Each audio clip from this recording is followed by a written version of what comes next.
Today we're nearing the end of the book of Daniel, chapter 9 and 10, I believe. But first of all, I want to reflect upon mosquitoes. Is it possible to love a mosquito? I can't find it within myself to love a creature that literally lives to cause me pain and suck my blood. To say nothing of spread disease and everything else, I don't think that's the mosquito's fault. But it is the mosquito's fault to annoy.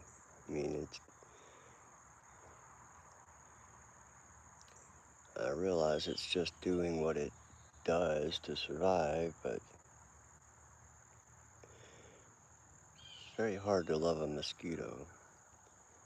I can love scorpions, I can love snakes, I can love spiders, though that's tricky too. But mosquito, I can't find it within myself to pity the mosquito that gets swatted.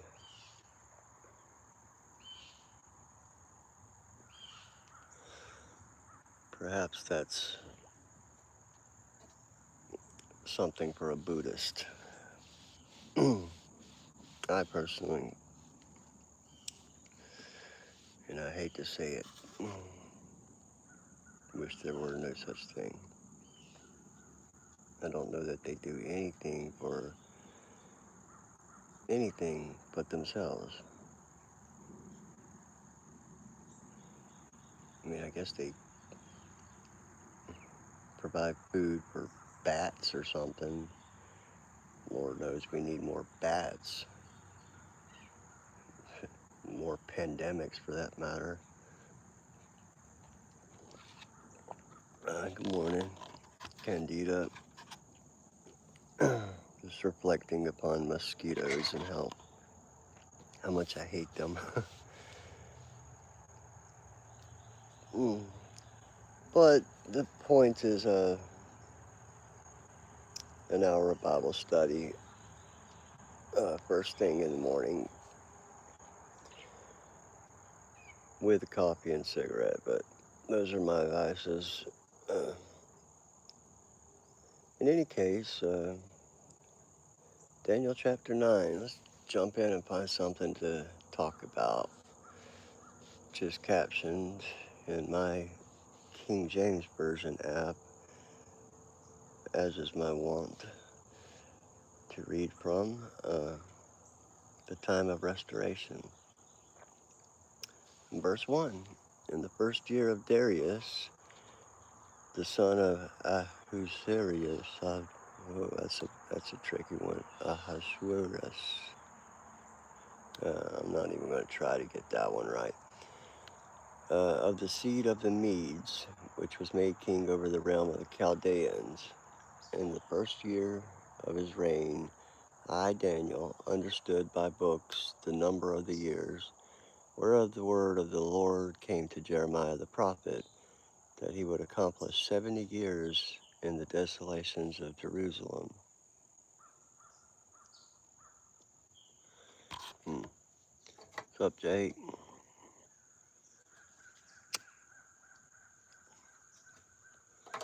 Let's think back a bit on what's happened in the book of Daniel so far. We've had King Nebuchadnezzar at the beginning, had some visions or dreams and needed them interpreted, and called upon Daniel, or rather called upon everybody he could, and then Daniel's the one that was able to interpret the dream.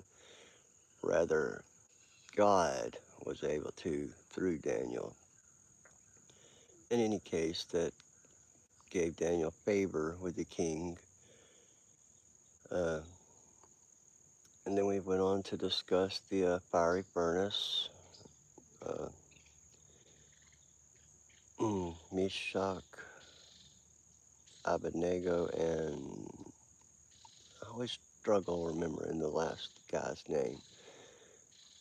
But in any case, they were not burned by the fire, and the king saw a fourth person in the fire.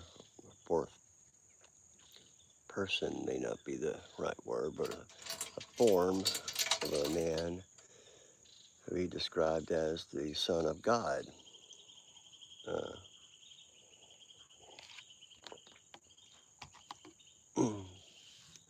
then King Nebuchadnezzar had another vision and dream where he would lose his kingdom for a period of 7 years, but it would be restored to him. Then it passed to after him, it went to his son, I assume it was his son, Belshazzar, not Belteshazzar, which is another name for Daniel.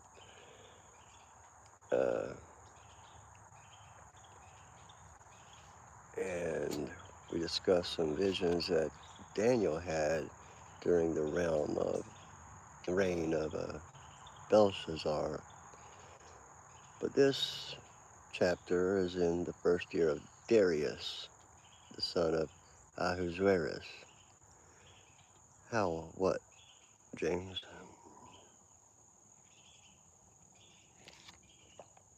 Or is that like a Native American how? Mm-hmm.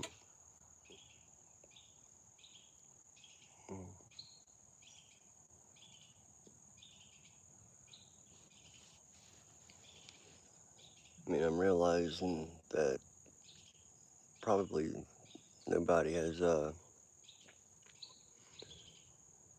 that's here today, that's here for the rest of the previous chapters that we talked about.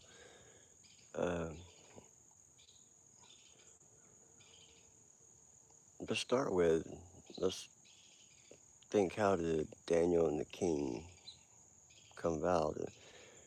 Daniel was a son, he was born in captivity when they sacked Jerusalem. This would be Babylon, who Nebuchadnezzar was king of. They sacked Jerusalem, took a bunch of stuff, including captives, and Daniel was born into that captivity. And word got around that, he could interpret dreams, and ultimately came into the king's favor, counsel. In fact, he was raised to be the third highest person in the kingdom of Babylon, and allowed to keep his faith, which would be Judaism, despite the king commanding that everybody worship this golden image that he had built, and decreed everybody must worship this golden image as it is put. It's never mentioned what the image is, but I think that the point is that it was a golden image. Anyway, it's a false idol, but everybody was required, at penalty of death, to worship it, but Daniel did not. And ultimately, and also the three guys that were thrown in the fire. I mean, and it was seeing that turned basically Nebuchadnezzar to worship God, the true God, the God of Daniel.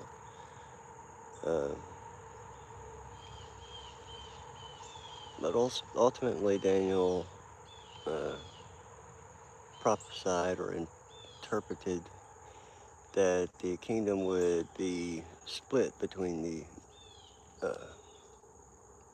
Medes and the Persians.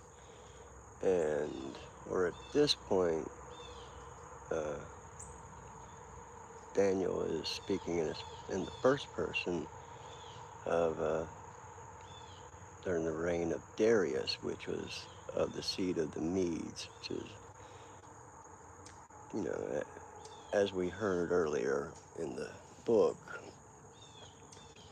we went Nebuchadnezzar to his son, and then his son was killed either by Darius or by, it was a coup, a bloody coup. It was taken over by Darius.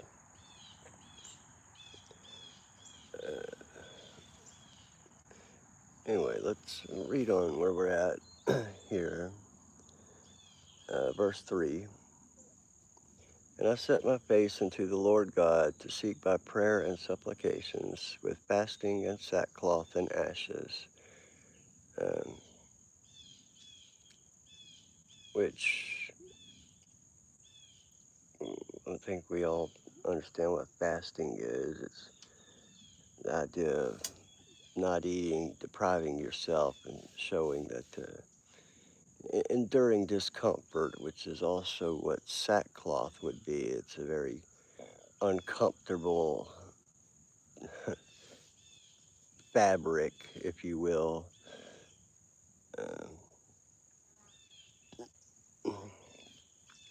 And ashes, and that was apparently a tradition of the Jewish faith. I'm not Jewish, and I don't know a lot about Jewish people. I don't know but one or two, in fact. Um, Verse 4, And I prayed unto the Lord my God, and made my confession, and said, O Lord, the great and dreadful God, keeping the covenant and mercy to them that love him, and to them that keep his commandments. We have sinned, and have committed iniquity, and have done wickedly, and have rebelled, even by departing from thy precepts and from thy judgments. Neither have we hearkened unto thy servants the prophets, which spake in thy name to our kings, our princes, and our fathers, and to all the people of the land. O Lord, righteousness belongeth unto thee, but unto us confusion of faces, as at this day. To the men of Judah, and to the inhabitants of Jerusalem, and unto all Israel that are near, that are far off, through all the countries whither thou hast driven them, because of their trespass that they have trespassed against thee. O Lord, to us belongeth confusion of face, to our kings, to our princes, and to our fathers, because we have sinned against thee. To the Lord our God belong mercies and forgivenesses, though we have rebelled against him. And as I've often said, the King James Version is indeed dry. It's hard to read through, and as such, I think that's why a lot of people get bored with it, and myself included. I've never been able to sit down and just open at page 1 and read all the way through the Bible, as I've done countless books in my life, but it's just very repetitive. But, that's not the Bible's fault. That's the translation's fault. Nevertheless, it is a source of valuable information. In fact, more information than you can possibly learn. So I find it's better to take it a little bit at a time and reflect upon it, pray upon it when it gets confusing. But not only that, discussing it and approaching it with a clear mind without the bias of a stressful day or a recent argument or whatever might occur during the day. That's why my personal Bible study is early in the morning. But I digress.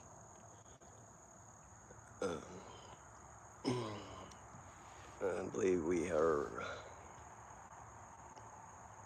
around verse 11 here.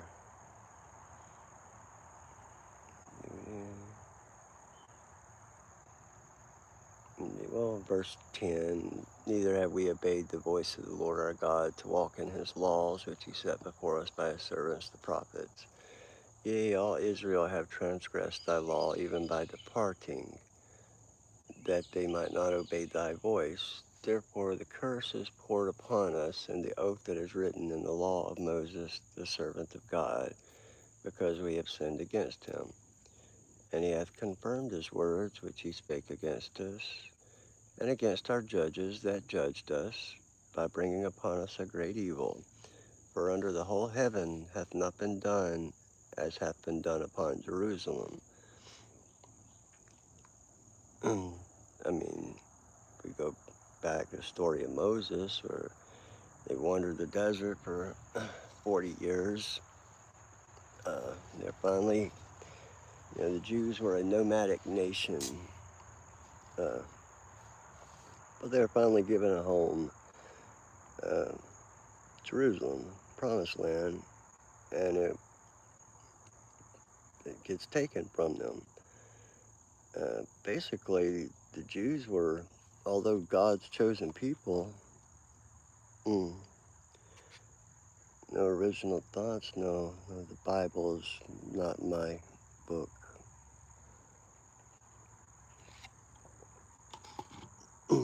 But the Jews were not very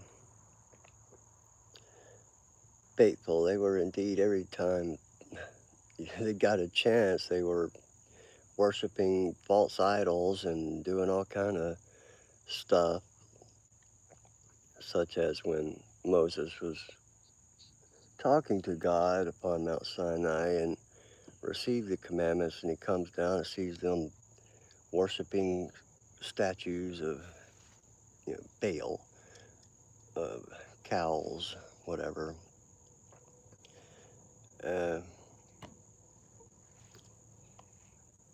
So despite being the chosen people, they have indeed done wickedly, which is what is Daniel's talking about here.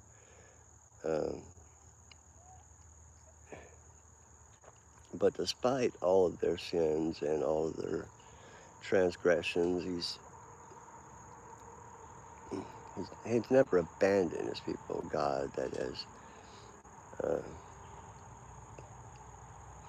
In verse 16, O Lord, according to all thy righteousness, I beseech thee, let thine anger and thy fury be turned away from thy city, Jerusalem, thy holy mountain. Because for our sins and for the iniquities of our fathers, Jerusalem and thy people are become a reproach to all that are about us. And King James Version, that's a little bit tricky, English. Would that I could speak ancient Hebrew, I suppose this would be written in. And that people are come a reproach to all that are about us. What does anybody else think about that?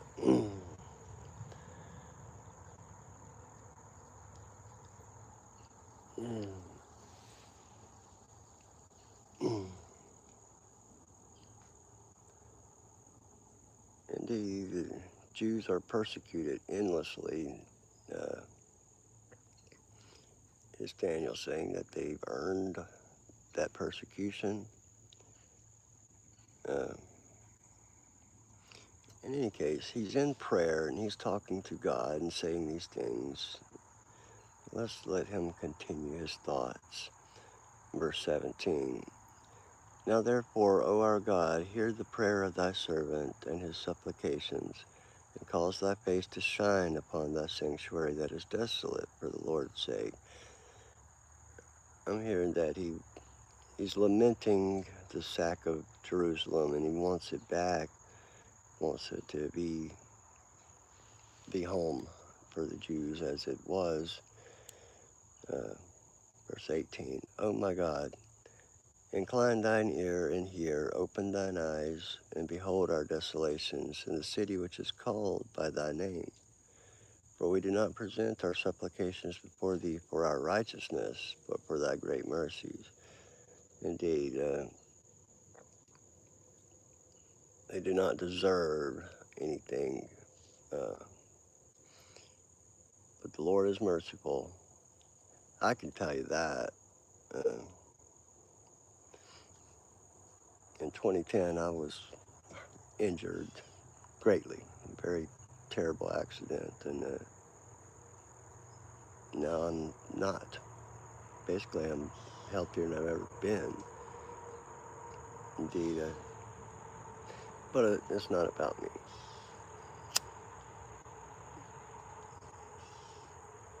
O Lord, hear. O Lord, forgive. O Lord, hearken and do defer not for thine own sake. O my God, for thy city and thy people are called by thy name.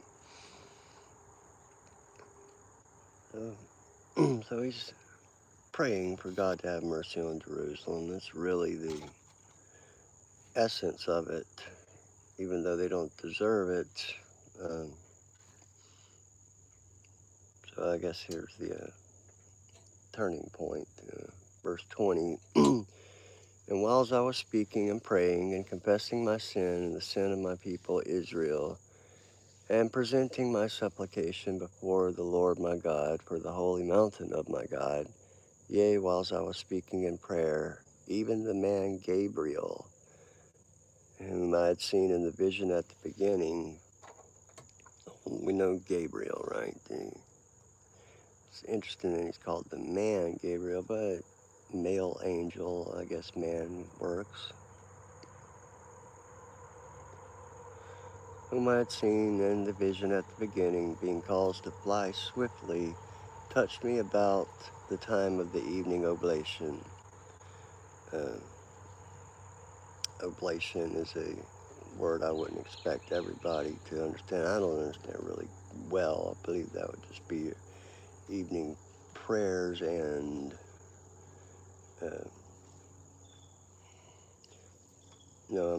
yeah, think about ablution actually. It would be washing, oblation. Yeah, let's look into that word real quick. What is an oblation? Oblation, meaning a thing presented or offered to God or a god. Okay. Offerings. Because we're in the Old Testament, we're talking about, you know, before Jesus, obviously, where offerings were giving, sacrifices made, and so on. So continuing on.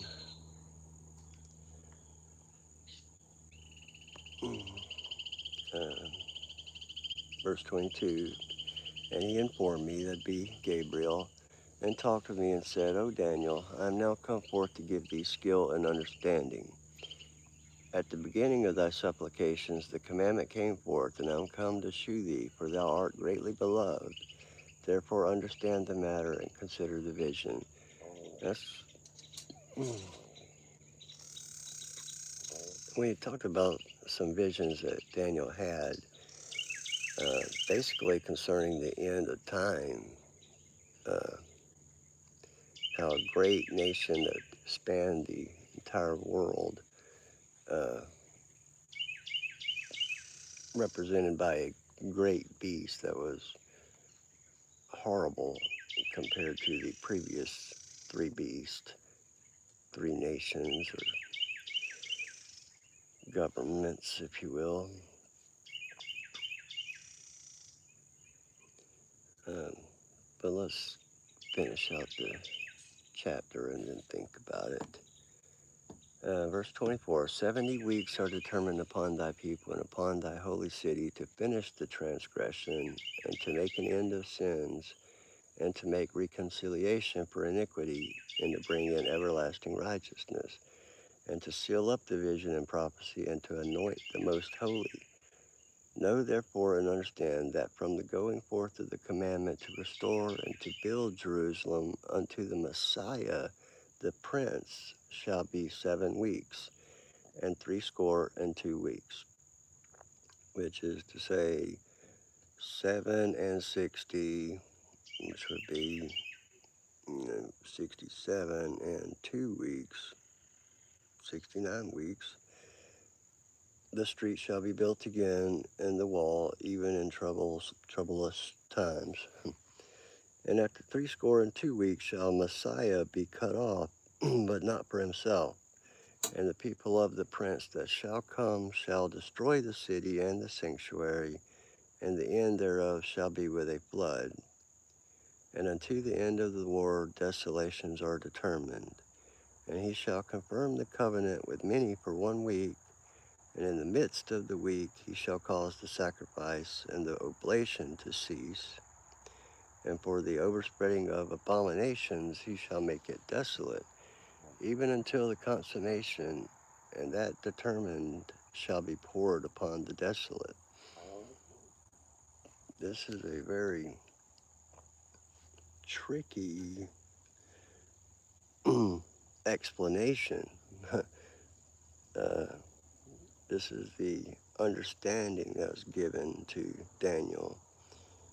And this is the first time in the book of Daniel that the word Messiah has appeared. Now, it's been alluded to, but not actually said as Messiah, the prince. But again, I'm interpreting this as the end of days, or the second coming of the Messiah, when Jesus comes.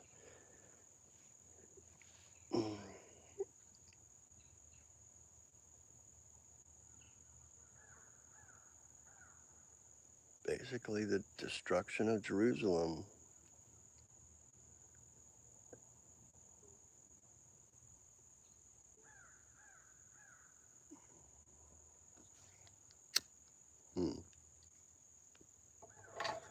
I'm having a hard time with it.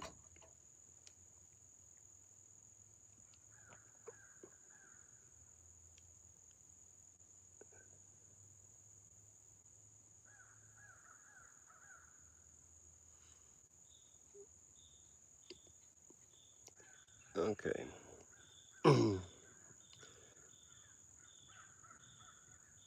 Understand the matter and consider the vision.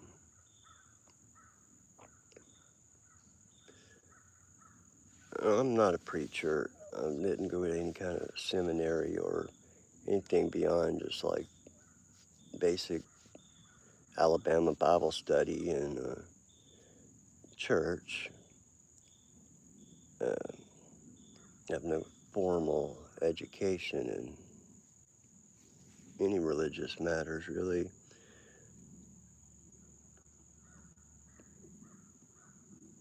Yet, I have studied the book of Daniel in its entirety, and I'm finding the same content that I discussed with my real life Bible study group, new concepts and things that we didn't discuss.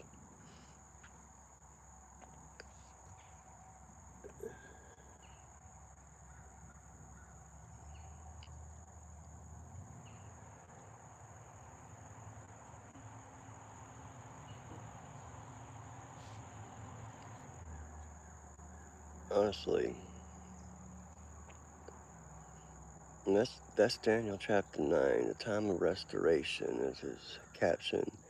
And that was in the first year of Darius, which was of the Medes. And then the very next chapter goes to the end of the age in the 3rd year of Cyrus, king of Persia.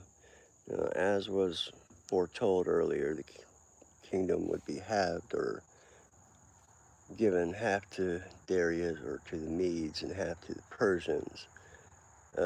In the 3rd year of Cyrus, king of Persia, a thing was revealed unto Daniel. So I'm just going to read on in Daniel 10 and then reflect upon those two as a whole, because they seem to be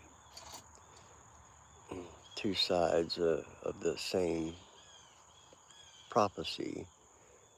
Um, a thing, so verse 1, in the 3rd year of Cyrus king of Persia, a thing was revealed unto Daniel, whose name was called Belteshazzar. And the thing was true, but the time appointed was long. And he understood the thing, and had understanding of the vision. In those days I, Daniel, was mourning 3 full weeks. I ate no pleasant bread, neither came flesh nor wine in my mouth. Neither did I anoint myself at all, till 3 whole weeks were fulfilled. And in the 4th and 20th day of the 1st month, as I was by the side of the great river, which is Hiddekel, then I lifted up mine eyes and looked, and behold, a certain man clothed in linen, his loins were girded with fine gold of Upaz. Don't know what that is. It's capitalized, so it must be a place known for its gold, presumably, just from the context here.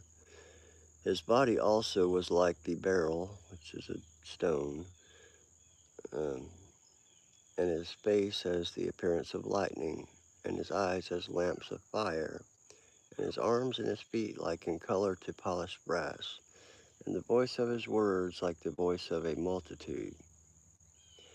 And I, Daniel, alone saw the vision, for the men that were with me saw not the vision, but a great quaking fell upon them, so that they fled to hide themselves. Therefore I was left alone, and saw this great vision, and there remained no strength in me, for my comeliness was turned in me into corruption, and I retained no strength. Yet heard I the voice of his words, and when I heard the voice of his words, then was I in a deep sleep on my face, and my face toward the ground. And behold, an hand touched me, which set me upon my knees and upon the palms of my hands.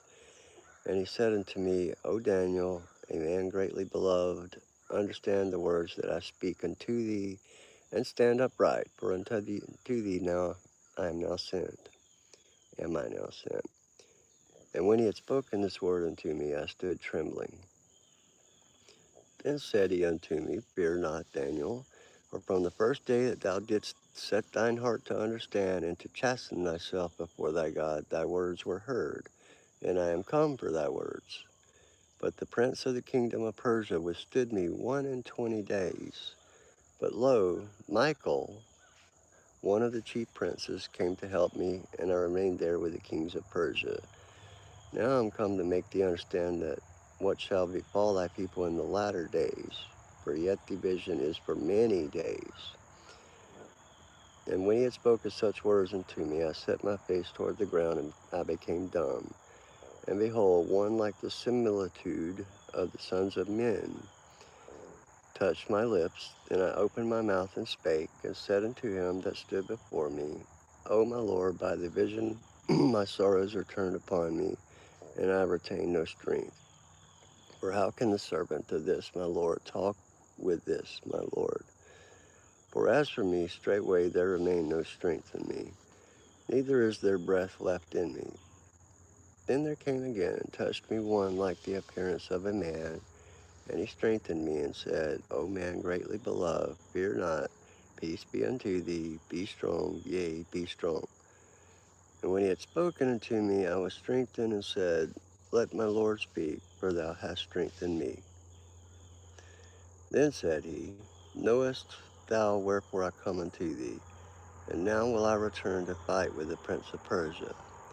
And when I am gone forth, lo, the prince of Grecia shall come. But I will shew thee that which is noted in the scripture of truth. And there is none that holdeth with me in these things, but Michael, your prince. Now, if anyone can't tell, I don't feel great today. And perhaps that's why I'm struggling. Mm.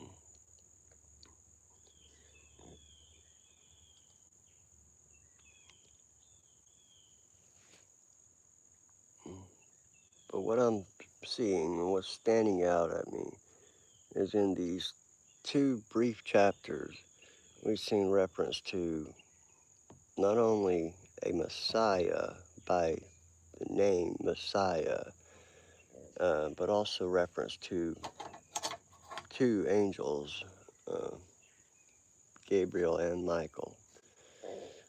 Um, and indeed also reference to sons of man and the end of time and the latter days. And I mean, this is a very long time ago. Uh, and this can be traced into I believe, all the way to the Roman Empire, which uh, we are now at the end of, basically. Um, I don't have anything reference to prove that, but the Roman Empire, indeed, you could call it Roman Catholicism, is worldwide. And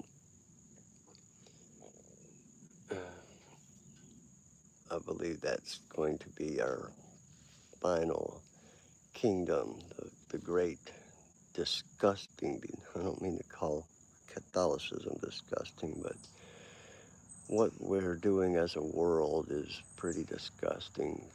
Uh, things that used to be considered taboo, things like abortion and adultery and promiscuousness, they're now basically considered to be positive things. Like I've seen people remarking on just how many abortions they've had, as if it were a point of pride. And then, of course, the things people are doing to children, some claiming themselves as Christians, or at least God-fearing, God-worshiping people. And indeed, one even claiming God makes no mistakes, but my son was born in a woman's body, or vice versa. God doesn't make mistakes. Uh, we make mistakes. We make them all the time. I make them all the time. Uh, but doing anything against the natural order, which is God's order, uh, there's going to be a price to pay for that. You don't get to play God, indeed defy God, and then try to be God, as we seem to be so intent on doing with genetic engineering and so forth. Uh, Speaking for America, basically, I don't know how things are working in other countries, but in this one, things aren't working so great. Uh, you don't see any real nation under God. Our president declares to be a worshiper of God and believe in God, and I hope that he does. Um, and he's done some things that I think are good, um, particularly with the uh, opposing the trans whatever agenda, which is not really just the trans agenda, it's the Marxist agenda. And I'm probably going to get cancel because of thinking this kind of stuff, but that's okay too. Uh,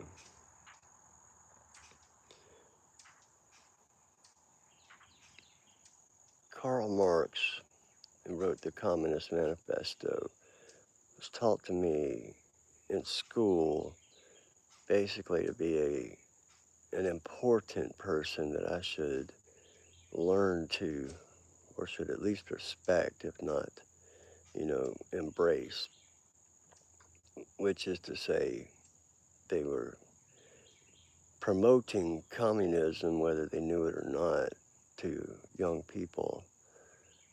And you go to find out later in life,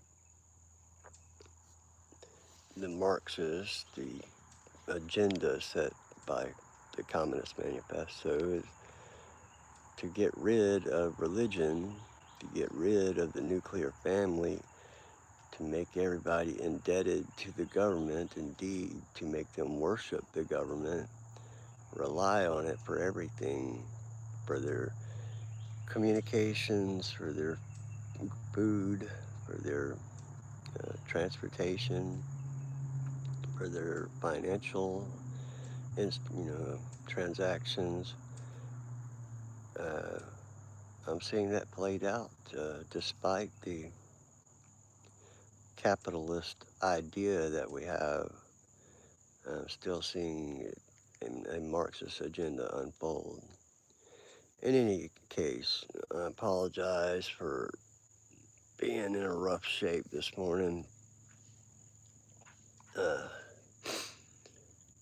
I'm coming down with something, but fortunately, I don't have to be at work today. So I'm going to ruminate on this for a little bit and see you guys in the morning, of course. Although I see we still have someone in the chat, or uh,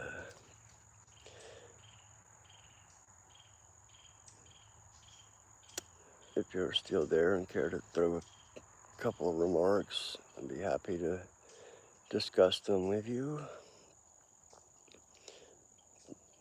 Otherwise, I don't want to just stop the feed. If you're here to learn something, if there's anything that I can help with, I'm eager to do it. It's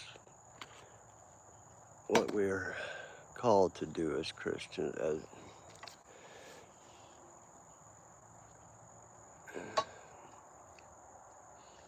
Christianity gets a bad rap, and it, just like the Jewish stuff that Daniel was talking about, that they've gotten a bad rap there,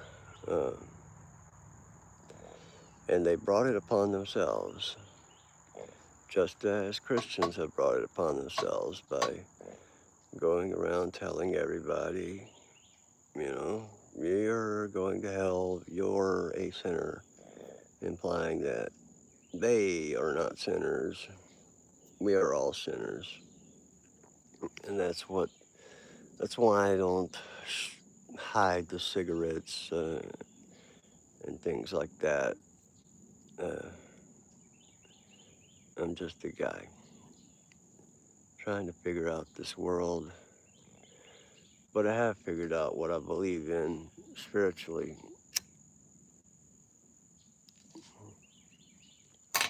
And that's a very,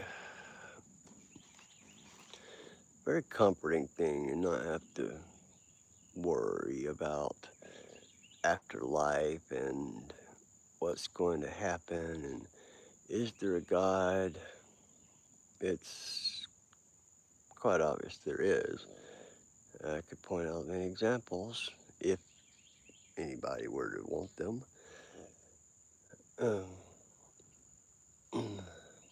Otherwise, I would just be telling myself, and I already know.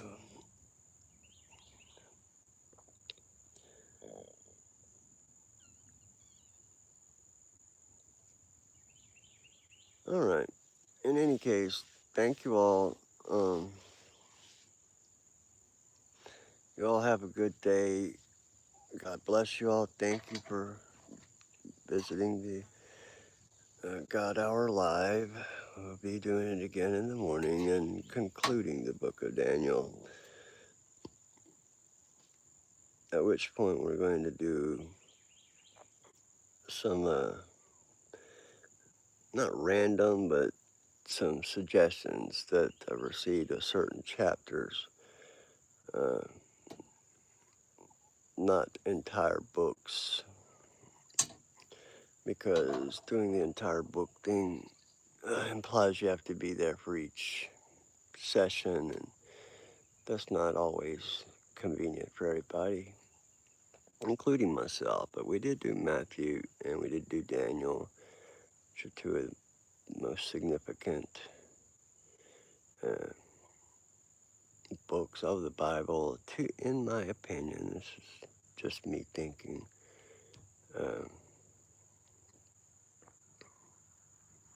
In fact, I probably should have did them in reverse order. Uh, in any case, see y'all tomorrow morning. God bless you. Thank you. And I hope you all have a great day. Until then.